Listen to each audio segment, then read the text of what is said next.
Good morning, everyone. Got your coffee? I got mine. So listen, the weather is changing here in South Carolina, and you talking about miserable. My asthma, I know y'all have noticed the last few days. My asthma is just, hopefully this ends soon. But anyway, listen, yesterday I went to my P.O. Box, and I got a letter in a box from Lynetta. Lynetta, thank you so much. Lynetta sent us, at first I was like, what are these? You know, they look like little pill bottles, you know, or like little travel bottles that you put things in, like lotion and, or like, you know, like little film, you know, remember old 35 millimeter film back in the day, you know, something like that. Can y'all see them? Anyway, they're pencil sharpeners. And you know, I thought about putting pencil sharpeners in those backpacks. And let me tell you why I didn't. Maybe I'm just the only one who thinks like this. My thoughts can get dark. I accept that. But I thought, what if a kid, you know, the razor blade in it. I was like, what if a kid cracks one open and then harms another kid? That's what I thought about. And I'm like, you can't think like that. But I don't know. Maybe my thinking is just way too out there. But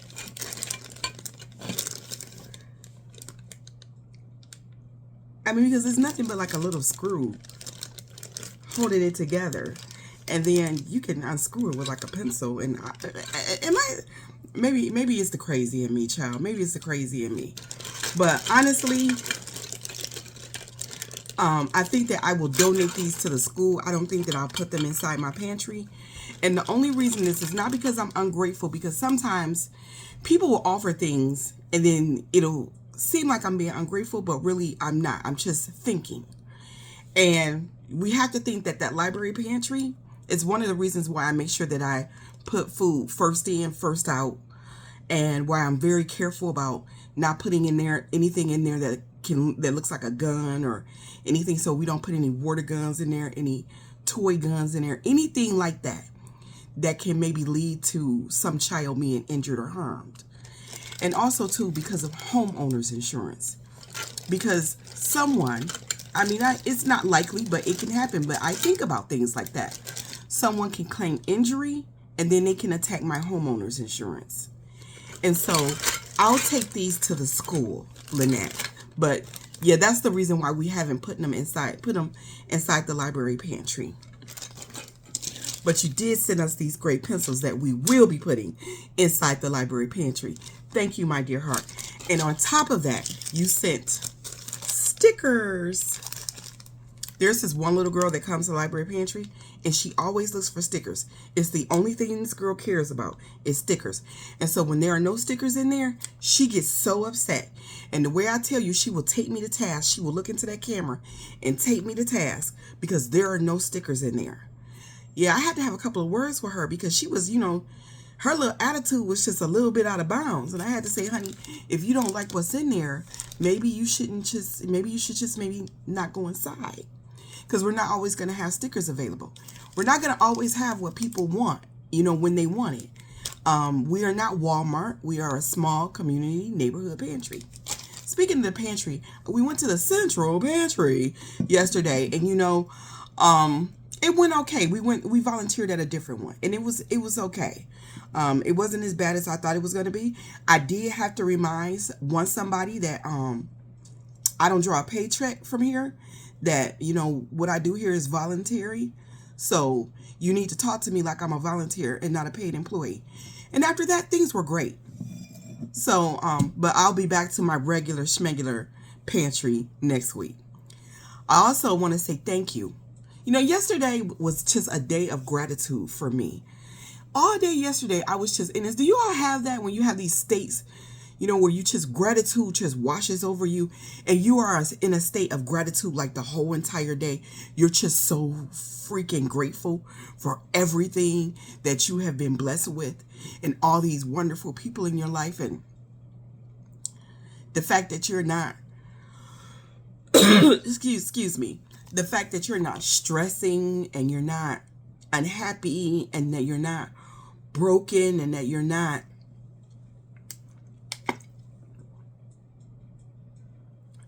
breaking other people, that you're not who you used to be, and that you are constantly growing, and that you see things and hear things and feel things that feel good to you. I mean, have you, sometimes that washes over me, that feeling, and it can be so overwhelming that sometimes I'll cry. And that's the way I was yesterday. I don't know if anybody else experiences that, but I do. And yesterday was that day for me. Let me say thank you so much to Ariella. Ariella, thank you so much for buying me a cup of coffee. I appreciate you, love. And then Gilda, who always says, use this for whatever the fuck you want to use it for. She always says that in the comments, in the note part of it. Thank you so much, my love. Thank you.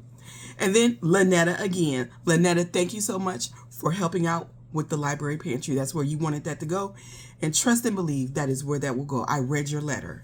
I got your letter along with these wonderful items. And that's exactly where to go.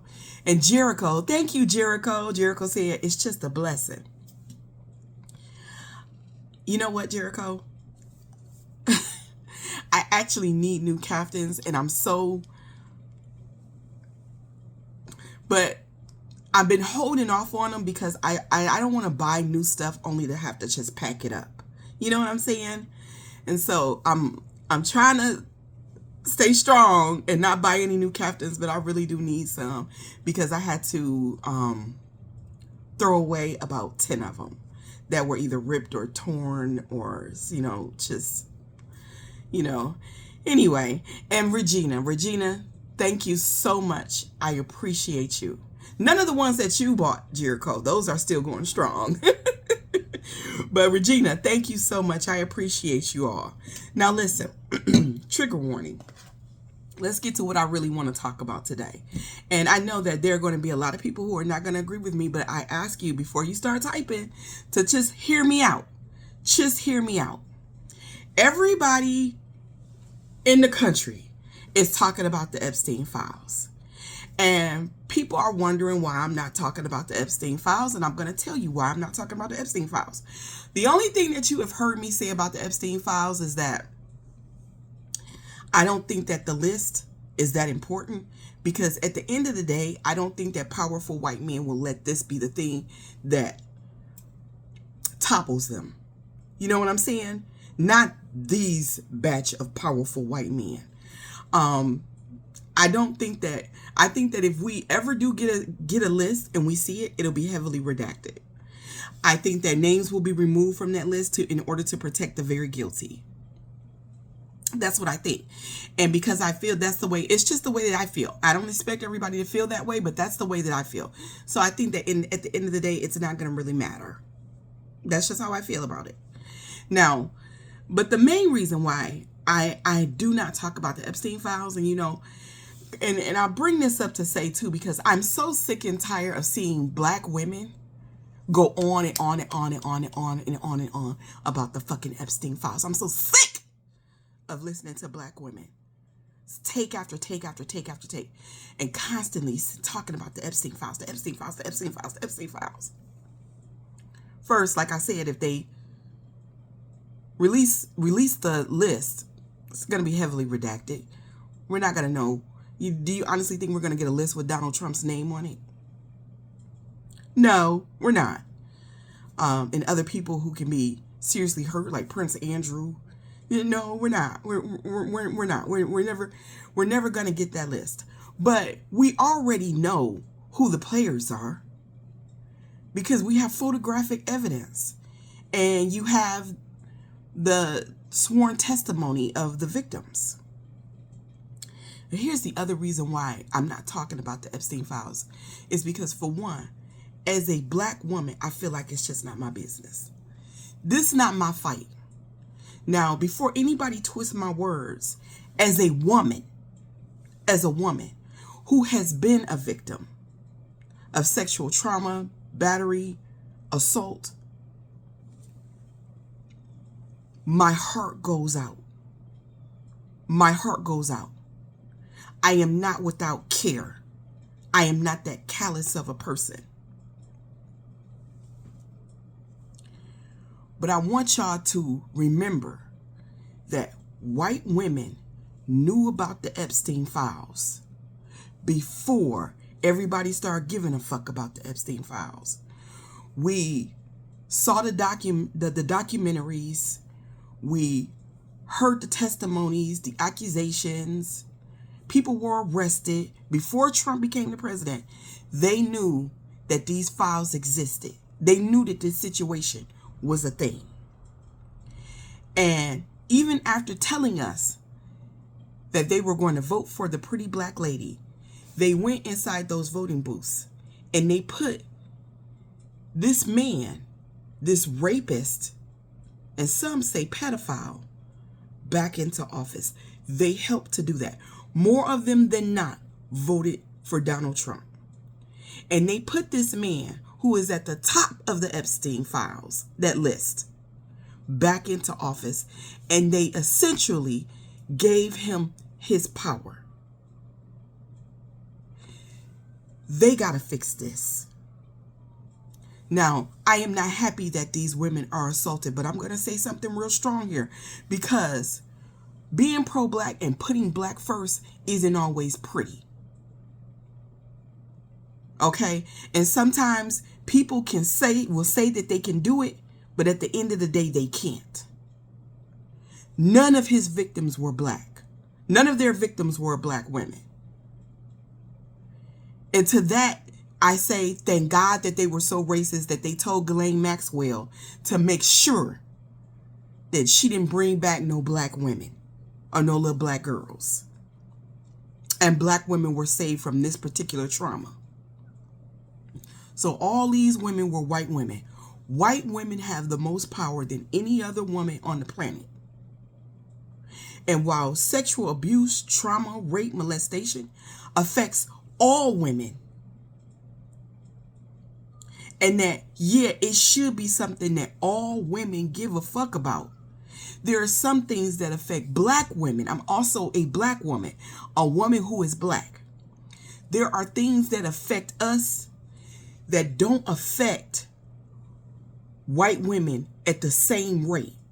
And yet white women are not holding our hands. They're not doing takes. They're not doing TikToks about it. They're not doing YouTube videos about it. They're not talking about it. They're not doing anything about it. They are very comfortable with black women fighting our own battles. Right now, the state of Memphis are losing babies. The infant mortality rate, particularly amongst black babies, is so high that it's at a crisis level right now. Black babies. And we don't know what it is. They're dying before they're a month old. And I don't know if it's in the food. I don't know if it's in the water. I don't know if it's environmental racism. I don't know if it's medical racism. We just know these black babies are dying. And look at black women's maternal mortality rate. And then look at how many black women have just disappeared out of thin air in this nation, and nobody's saying or doing anything about it. It's at epidemic proportions. Black women are still losing sons and husbands to police violence. Black women are still being murdered in this nation at a rate of 1 every 4 hours in this nation. It's so much going on with black women right now that I don't have time to worry about white women who had the ability to protect themselves and did it.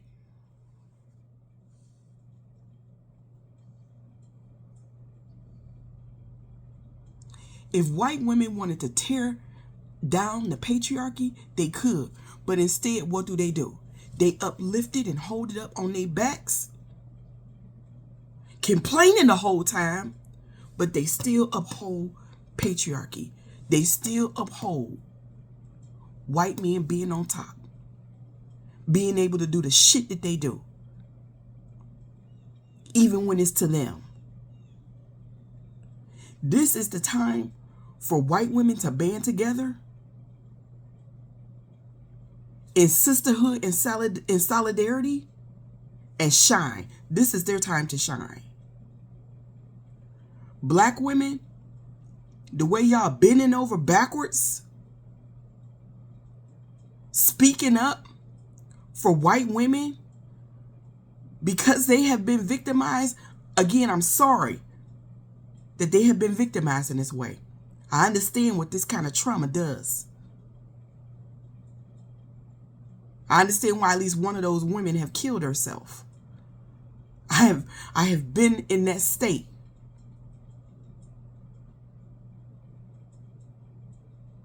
But now is not the time for black women to forget about what is happening with black women right now and pick up your swords and your shields in order to defend and protect white women.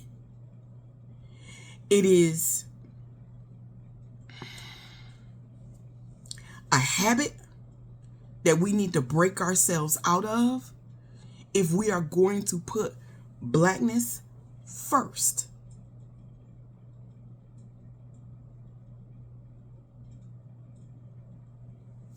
We could have had the pretty black woman, but white women overwhelmingly didn't want that. And we could have had someone that would have released those files. But they wanted it the hard way. And this is what the hard way looks like. They have to take accountability for the part that they played in this. Somebody's at the library pantry. But they have to take accountability. And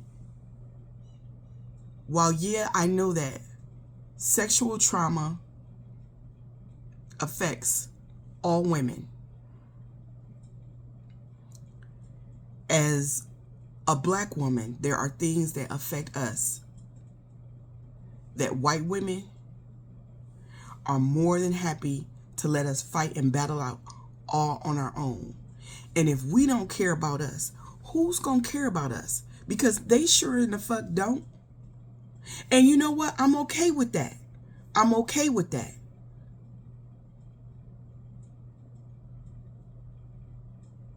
But when it comes to their issues, I'm gonna take the same hands-off approach. I'm gonna have the same hands-off approach. If just one of those victims were black, I'd be in it. But none of those victims are black.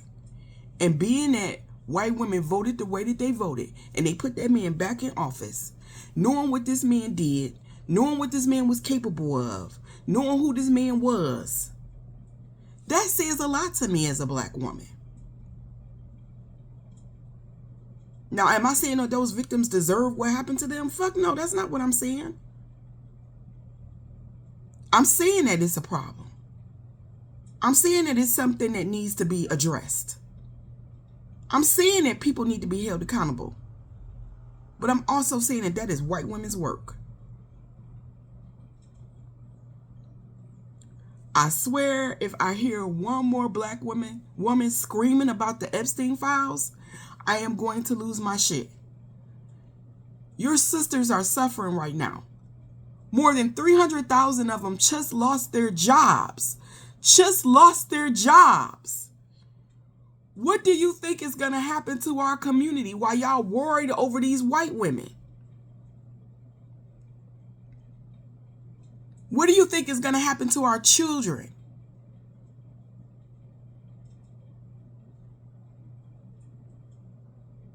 We haven't even began to feel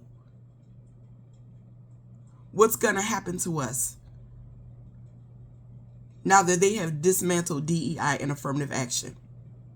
Excuse me. We haven't even began to feel the consequences of that.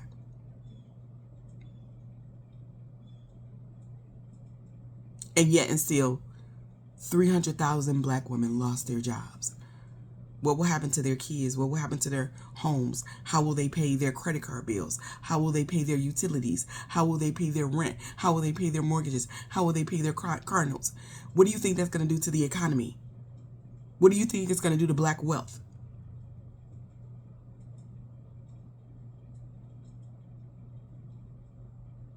But y'all losing sleep over these white women. I'm just saying. Let them fight their fight. Because we got our own fights. And these are fights that nobody is helping us with. We have been in them alone. And for a long time. And it is time for y'all, while y'all talking about these Epstein files, to learn how to fucking prioritize. Because pro-black means putting black first. And that's what this looks like. Sometimes it's not always pleasant. You can feel empathy. You can feel compassion. You can want justice for those women. You can want all of that. And still worry about your own sisters. And be more concerned with what's going on with us. Because trust me when I tell you, it's some shit happening to us right now. And that's what deserves your support. Other black women. Because if black women don't care about black women, who's going to care about black women? And trust and believe me when I say, when y'all put yourselves out on the line like this for white women, they're not going to return the favor. They're not going to love you. They're not going to welcome you into the fold. They're going to do what they continue to do. And that is to use you for your numbers. And then discard you as soon as they don't need you anymore. They have done that all throughout history, since transatlantic slavery. You don't believe me? It's in a book. It's in lots of books. The proof is there for you to read. Feel empathy. Be compassionate. But give your sisters more of you. That's all that I have for today. If you would like to support the Library Pantry or this platform, or just buy me a cup of coffee, I will leave my Cash App and my Venmo down in the comments. Y'all have a good day, and just think about what I'm saying here. I know it seems kind of harsh, but what's also harsh is that we're not getting help for any of our issues from anyone. That shit is harsh too. Have a good one.